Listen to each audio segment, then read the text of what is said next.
Peace and blessings, everybody, and welcome to Storytime. I hope you guys are doing excellent. I am having a magnificent day, and I'm excited to be doing the story time. For those of you all joining me live for the first time, my name is Miss Bernise, and I started doing story times to help to engage, inspire, and empower people through reading. And wow, I found this book titled The 1619 Project, Born on the Water. And I know that right now there's a little controversy going on about the 1619 Project and whether or not it needs to be in schools. There are some places that absolutely don't want it and are not allowing it. And I kind of stopped following the story because I'm tired of all the dramatics about whether or not we should have our own, whether or not we should be taught our history. And it's crazy, but it is what it is. I mean, it's ironic that in this country where there's talk of freedom and freedom of speech, that, something like this is controversial. But then again, because of the subject matter, it makes sense of why it is. Because one of the challenges is that it's not a discussion that is always open and comfortable for people to have. So in most cases, it's avoided. But I found this book, The 1619 Project, Born on the Water. Peace and blessings. Thank you for joining me. For those of you all who may be watching me live right now, and even if you are watching the replay a little later, please share this live.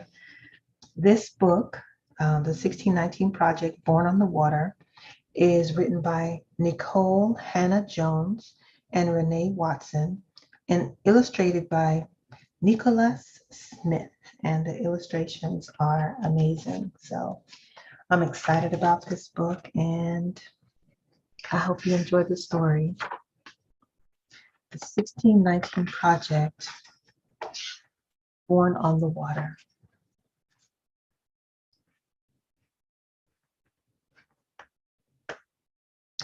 I'd like to read the dedication. It says, to my son Zion, for Nijah, for Caleb and Nehemiah, to my son Zion, may you continue on the path of bravery and brilliance that your ancestors have laid before you. Questions. The teacher gave us an assignment. Who are you? She asked. Trace your roots. Draw a flag that represents your ancestral land. Most of my classmates can count back many generations and learn about the countries where their families came from. They draw their flags, but I leave my paper blank. I do not know where I began, what my story is. At home, Grandma asks, how was school? I tell her about the assignment, how I couldn't finish it, how I can only count back 3 generations. Here in this country, where my parents, my grandparents, and my great-grandparents were from, but before that, I do not know. I tell her that I am ashamed. Grandma gathers the whole family, says, come, let me tell you our beginning. Let me tell you where we're from.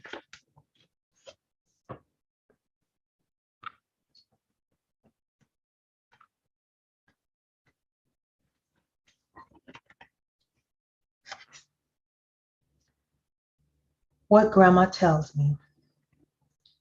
They say our people were born on the water, but our people had a home, a place, a land before they were sold. 400 years ago, In 1619, our ancestors were taken and brought here on a ship called the White Lion, a whole year before the Mayflower arrived. But before that dreadful voyage, there was a time when they did not pray for freedom. There was a time when they did not long, well, they did not sing, about overcoming. The story does not begin with whips and chains. They had a home, a place, a land, a beginning. Their story is our story. Before they were enslaved, they were free.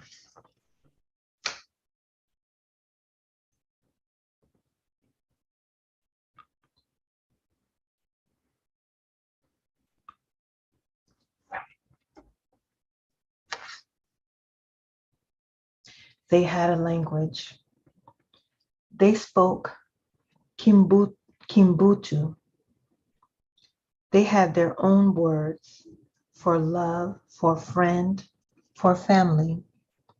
The kingdom of Indogo was nestled between the Lukula and the Kwanzaa rivers on a high plateau in West Central Africa.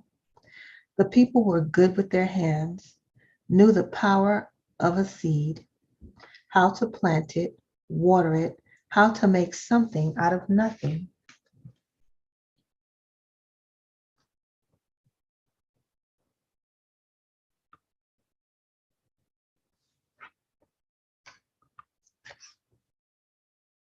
The people were good with their minds, good at math and science. They used shells for money, counting, recording, trading. They knew what their work was worth. They spoke Kimbutu, had their own words for joy, for grow, for home.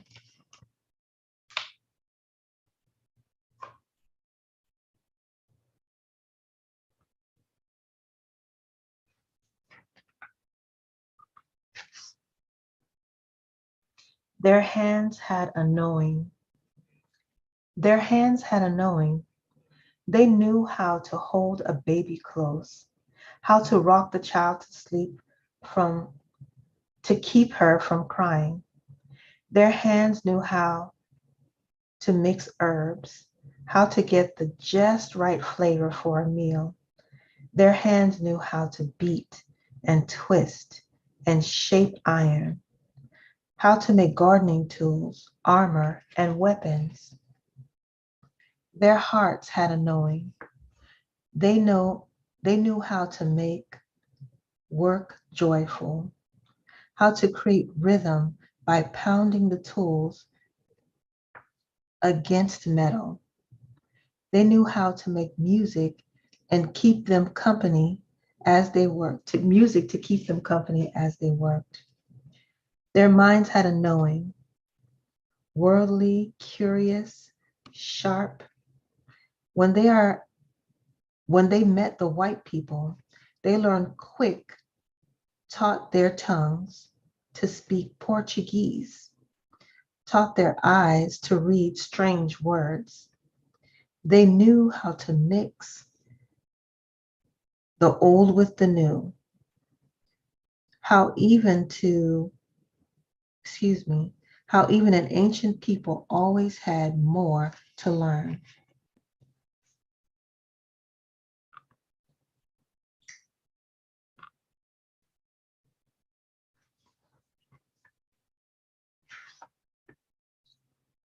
And they danced. And the people moved their feet, moved their whole bodies to the melody of horns and string instruments, of marimbas and drums.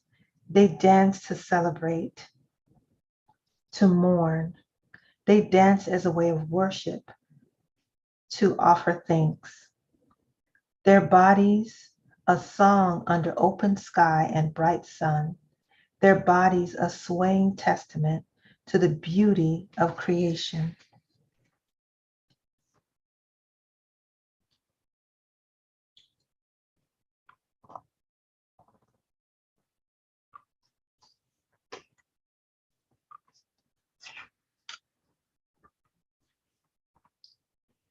stolen. And the white people took them anyway, kidnapped them, baptized them in the name of their God, stripped them with new names, stamped them, with new names. Ours is no, ours is no imagination story. Oh, immigration story. Excuse me. They did not get to pack bags stuffed with cherished things, with the doll grandma had woven from tall grass, with the baby blanket handed down from generation to generation, all the way back, so far back that it carried the scent of the ancestors. They could not hug their fathers and mothers, daughters and sons, hearts thumping to rhythm, clinging to the final sweetness before the parting. No promises whispered from mouth to ear of seeing each other soon. It was definitely not an immigration story.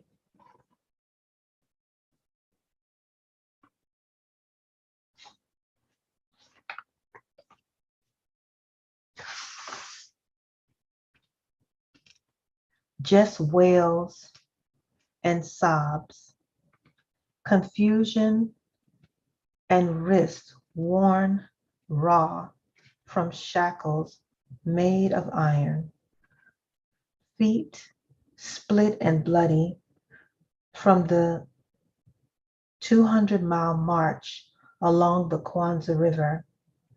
They had no things, but they had their minds, the old ways, the harvest songs, the just right mix of herbs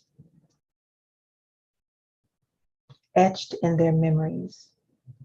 They had their bodies, histories and bloodlines, and drums pulsing in their veins.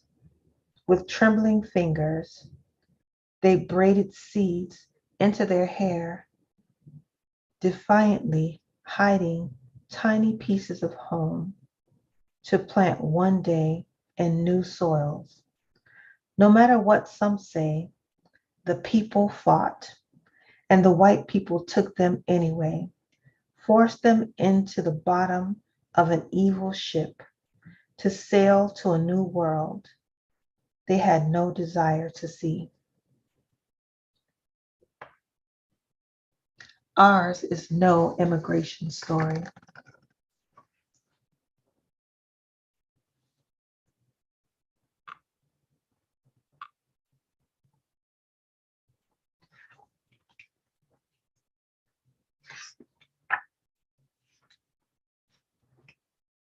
Mm.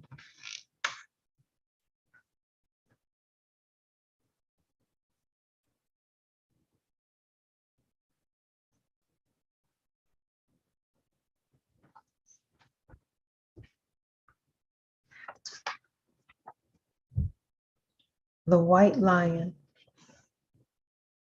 No one knows how long it took before they knew they would never see an Ndongo again, never run along the bright, high plateau or throw their heads back in giggles with their best friends.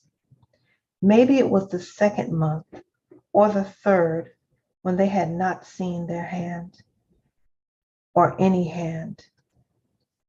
For so many days, they could no longer count.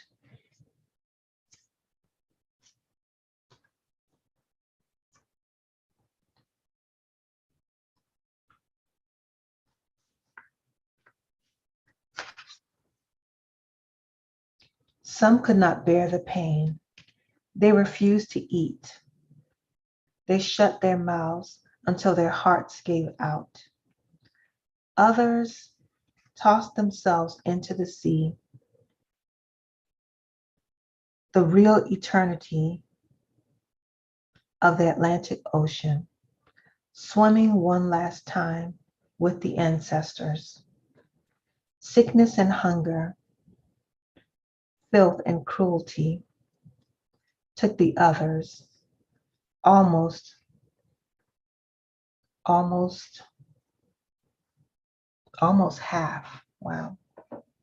But those who did not, but those who did not die, resolved to live no matter what. Packed in the dark misery, strangers chained together, head to feet, hip to hip, in the bottom of a ship called the White Lion.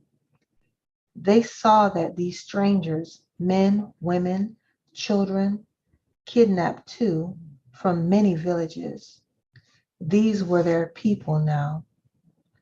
These many people became one people, a new people.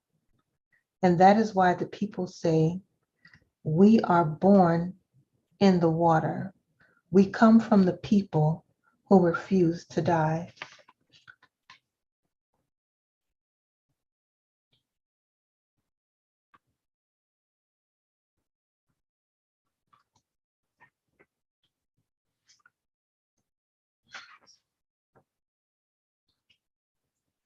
Point comfort.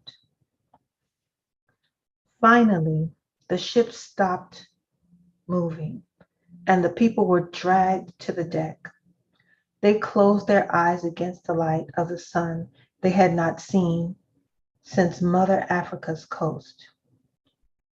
They closed their eyes against the sight of the land that was not theirs. They cried a silent cry as white men spoke strange words, talking about their bodies, and with a handshake traded another's child, another's mama and daddy.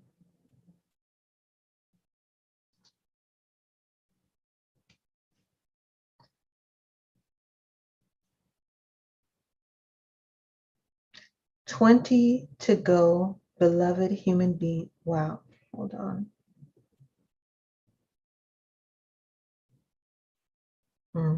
20 to go, beloved human beings and all, for a few pounds of food and drink. Wow. 400 years ago, in the year 1619, the white people called this land Virginia, a sweet sounding word for a place of such pain, a sweet sounding word for the place where American slavery began.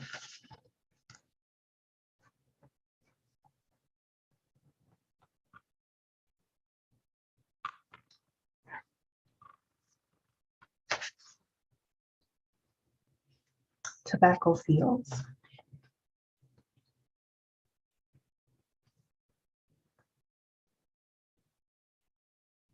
From sunup to sundown, the people worked the fields, growing and harvesting tobacco. The crops were sold to Europe, bringing wealth to Virginia, but the enslaved people did not get anything in return for their labor. The people worked and worked. When the people grew weary, they remembered their yesterdays, remembered their songs from Ndongo, sang them to ease their spirits. As they sang, they looked into the future, hoped for better days, planted prayers into the heavens, praying, praying, praying for freedom.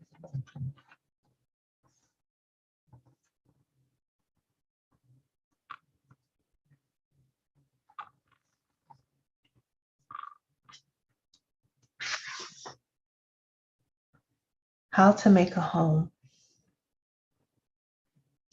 After a long day's work, planting tobacco in the fields, after brutal treatment, after nothing to show for their hard work, sadness would come, a longing for Indogo, for the mamas, for the daddies, for the friends they could no longer hug and talk with under the warm sun.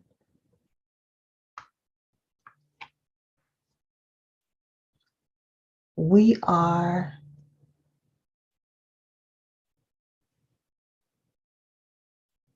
in a strange land, they said, but we are here and we will make this home. We have our songs, our recipes, our know-how. We have our joy. We will love, laugh, sing, and hug our children so tight as you can hold a child. We will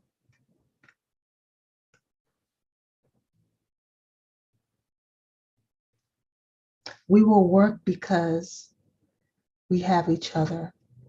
Oh no, we will survive because we have each other. um,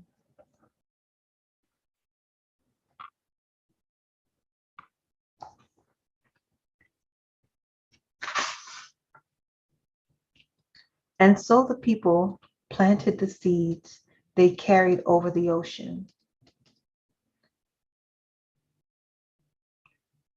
snuck to visit one another in the dark of night, sang songs, swapped tales of yesterday, remembering.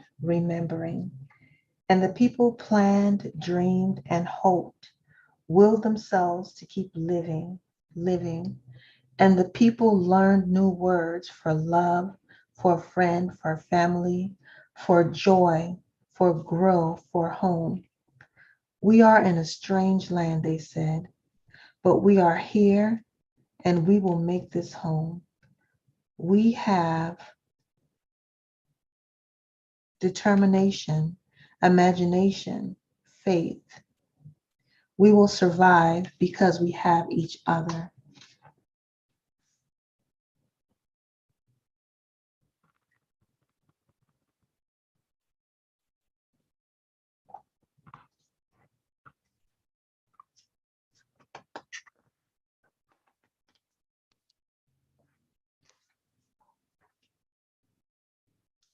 The Tuckers of Tidewater, Virginia. 1619, Anthony and Isabella, enslaved on the plantation of Captain William Tucker and his wife Mary Tucker, two ordinary people forced to till the soil, forced to build a country they were not from, found a way to build a love for each other, to marry and create a family legacy.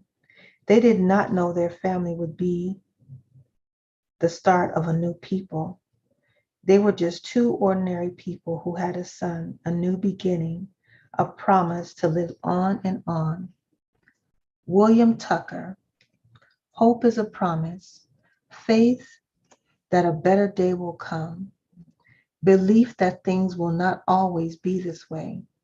Hope is refusal to give up, to die out. Hope is a child born. Way back then, hope had a name, William Tucker. He was born to ordinary people, a man and a woman who were not free, but who believed in freedom, who were not free, but who believed that one day freedom would come, even if they never saw it.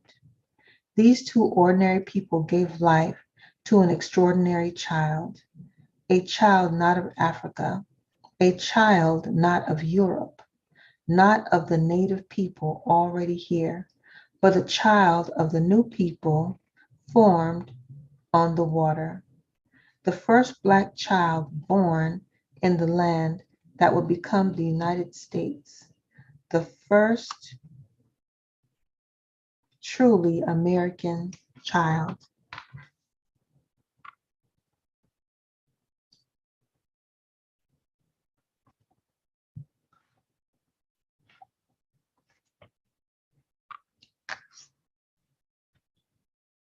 Resist. Life was hard, and it would get harder for the generations to come. White people told the people they were not human. that the people were things to be bought and sold and given as gifts alongside horses.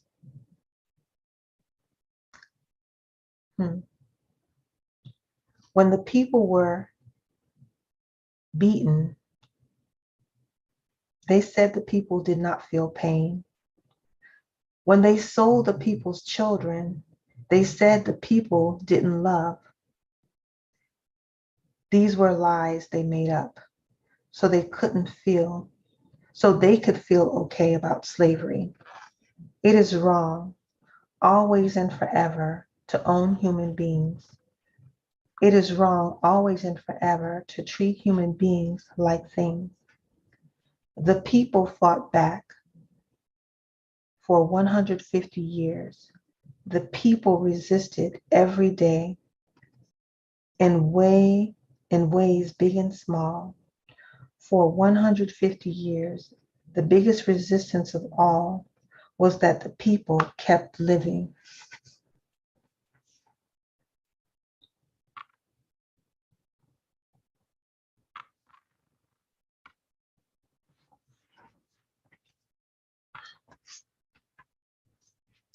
Legacy.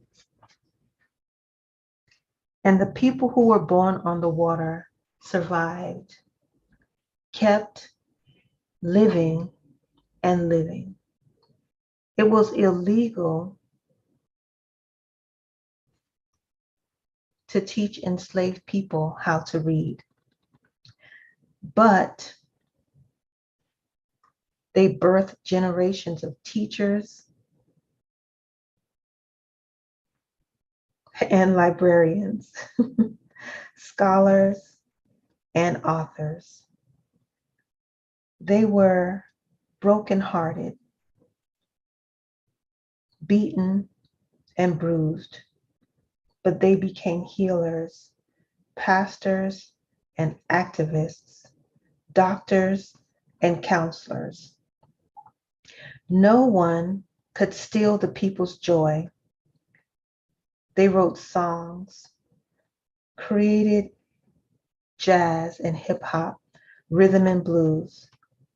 They became inventors and athletes, nurses and cooks, pilots and architects, farmers and housekeepers, singers and artists, dancers and poets, mathematicians and scientists.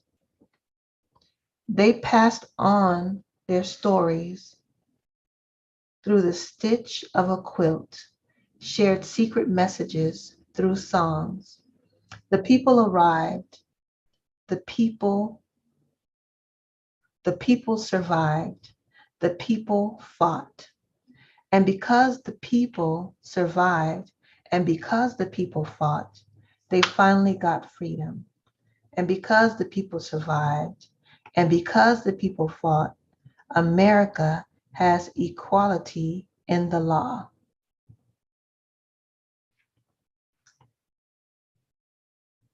And because the people survived and because the people fought, America began to live up to its promise of democracy. It is the people who fight for this democracy still. Okay, I don't know if I buy that last part.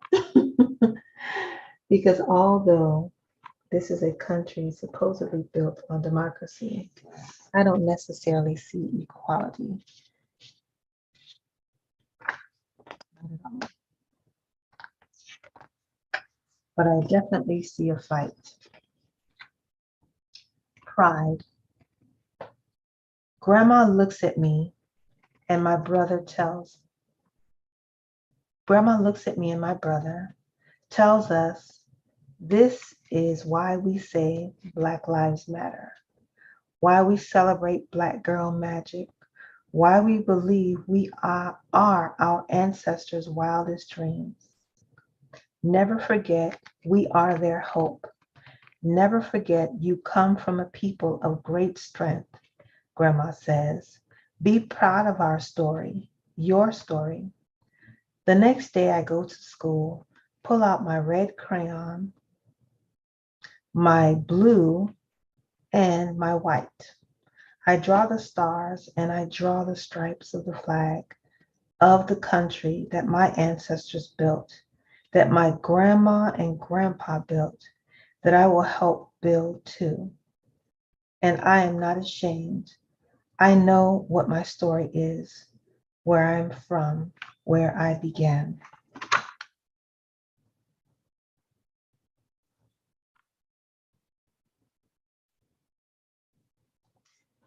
And that is the end of this story.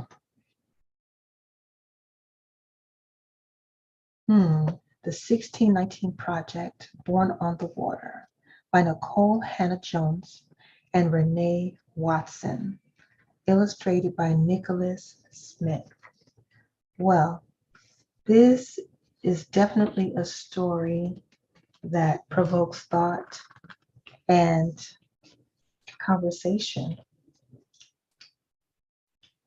The talk about slavery, you know, the search for beginnings. There are a lot of people right now who spend time searching for where they began. They look to ancestry.com and a few other sources to try and figure out their roots, you know? It's important for people to know their history. And unfortunately, the history of the people here in this country was stripped away from them, taken away. And it's a great tragedy. But we have survived and we are a great people. And I like that in this book, it said that our beginning did not start with slavery, because without saying that and attending the schools here in the United States, you would think that that was the beginning for Black people, because it's always talked about slavery. Well, no, it's not really talked about a lot, but that's where the story starts, with slavery in the schools. Never do you hear it said in school that you are a great people that came from this, because, well, I mean, it's not acknowledged at all that slavery was not the beginning. So I did like that part of the story. This 1619 Project, now this is a children's book version.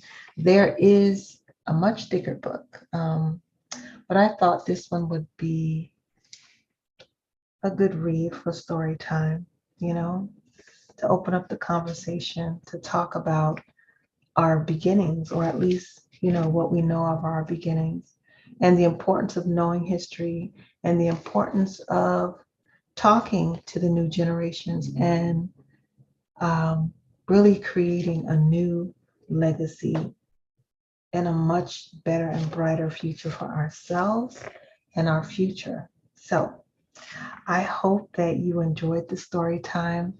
I hope you feel empowered and encouraged to stop and enjoy a book, a story, you know. It mentions in this book that we were not allowed to read. And so it's tragic to me that so many people are walking around right now and cannot read for whatever their reasons are. But I hope that story time encourages you to start on your journey to literacy. If you are able to, turn the captions on so that you can interact with words, listen to an audiobook, get some workbooks, but stop and enjoy a book as often as you can and all of its benefits. And until the next time, I have story time every Tuesday and Thursdays at 1 p.m. Eastern Standard Time. And I'll see you for the next story time. Enjoy the rest of your day. Peace.